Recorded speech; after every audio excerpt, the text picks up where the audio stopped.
એક ઊંચા પહાડ પર બાજ પક્ષીનું એક સુંદર માળો હતો.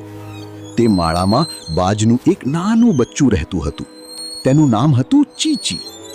ચીચી હવે મોટું થઈ રહ્યું હતું.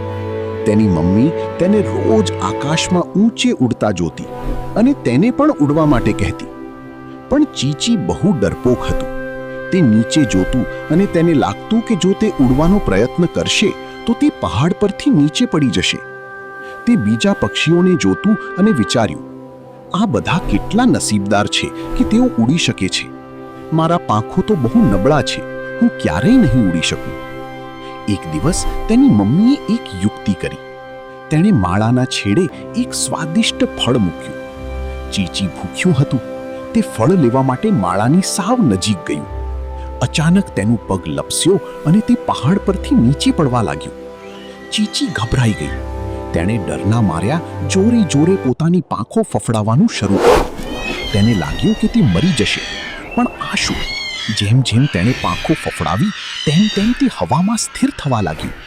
થોડી જ વારમાં તે પડવાના બદલે હવામાં ઉડવા લાગ્યું.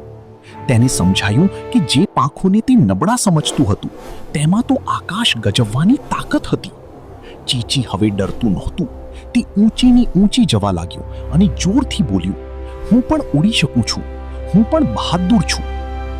આ વાતમાંથી બાળકને મળતો બોધ: આપણે જ્યાં સુધી પ્રયત્ન નથી કરતા ત્યાં સુધી આપણને ખબર નથી પડતી કે આપણામાં કેટલી શક્તિ છે. ડર આપણને રોકે છે, પણ સાહસ આપણને રસ્તો બતાવે છે.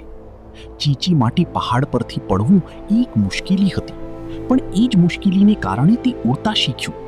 એટલે કે ક્યારેક મુશ્કેલ સમય આપણને પોતાની સાચી શક્તિની ઓળખ કરાવે છે. ચીચીની મમ્મીએ તેને ધક્કો નથી માર્યો, પણ એવી પરિસ્થિતિ ઊભી કરી કે તેણે જાતે પ્રયત્ન કરવો પડ્યો. આ શીખવે છે કે વડીલો જ્યારે આપણને કંઈક અઘરું કામ સોંપે ત્યારે તે આપણને મજબૂત બનાવવા માટે હોય છે.